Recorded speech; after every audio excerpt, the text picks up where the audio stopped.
Carrot halwa வந்து நம்ம வீட்டில் செஞ்சோம்னா ரெஸ்டாரண்ட்டு அந்த டேஸ்ட்டில் வரல அப்படிங்கிறவங்க இந்த வீடியோவை ஸ்கிப் பண்ணாமல் பாருங்கள். இதுக்கு தேவையான பொருட்கள்லாம் நெய், முந்திரி, திராட்சை, ஏலக்காவை நான் எடுத்துருக்கேன். இந்த ஏலக்காவை நல்லா தட்டி எடுத்துன்னு வந்துடுறேன்.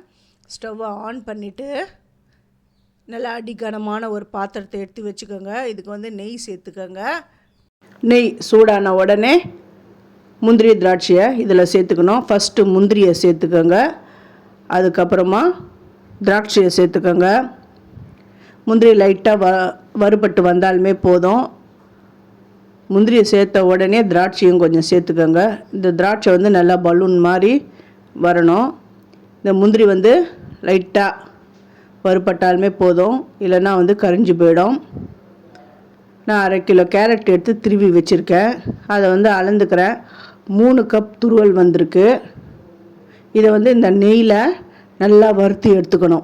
ஃபஸ்ட்டு இந்த முந்திரி திராட்சையை நல்லா வறுத்து எடுத்துட்டு அதுக்கப்புறம் அதே நெய்யில் தான் அந்த கேரட் துருவலை போட்டு இந்த நெய் வந்து எல்லா இடத்துலையும் அந்த கேரட் எல்லா இதுவும் வந்து சேர்ந்து வர அளவுக்கு நல்லா வதக்கி விட்டுட்டு 2 கப் பால் விட்டுருக்கேன். இந்த பால் வந்து இந்த கேரட்டும் இந்த பாலும் சேர்ந்து எல்லாம் வந்த உடனே, கேரட் வற்றின உடனே, அந்த பால் வற்றின உடனே சர்க்கரையை அளந்து சேர்த்துக்கணும். நான் 1/4 கப் வந்து சர்க்கரை எடுத்திருக்கேன்.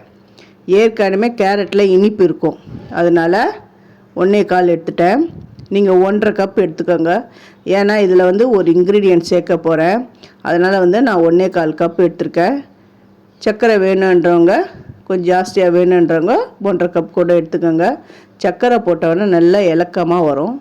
இப்போ இதில் வந்து சர்க்கரை உள்ள பால்கோவா தான் எடுத்திருக்கேன், அதனால தான் நான் வந்து சர்க்கரையோட அளவை 1/4 கப் கம்மி பண்ணிட்டேன். 1/2 போகிறதுக்கு பதில் 1/4 போட்டேன். அப்புறமா ஏலக்காவை போட்டிருக்கேன். 1 ஸ்பூன் நெய் விட்டுருக்கேன். இது எல்லாமே சேர்ந்து வந்த உடனே வறுத்து வச்சுருக்கிற முந்திரி, திராட்சை இதை சேர்த்துட்டேன். இந்த கேரட் அல்வா அவ்வளோ அட்டகாசமாக இருக்கும். இதை வந்து கிளியராக வேணும் அப்படிங்கிறவங்க என்னுடைய சேது சித்ரா கிச்சனில் போய் பாருங்கள். நான் கிளியராக டீட்டெயிலாக நான் சொல்லியிருக்கேன். இதை செஞ்சு பார்த்துட்டு இது எப்படி இருந்ததுன்னு எனக்கு கமெண்ட் பண்ணுங்கள். ரெஸ்டாரண்ட்டில் இந்த மாதிரி தான் பண்ணுவாங்க, பால்கோவா சேர்ப்பாங்க.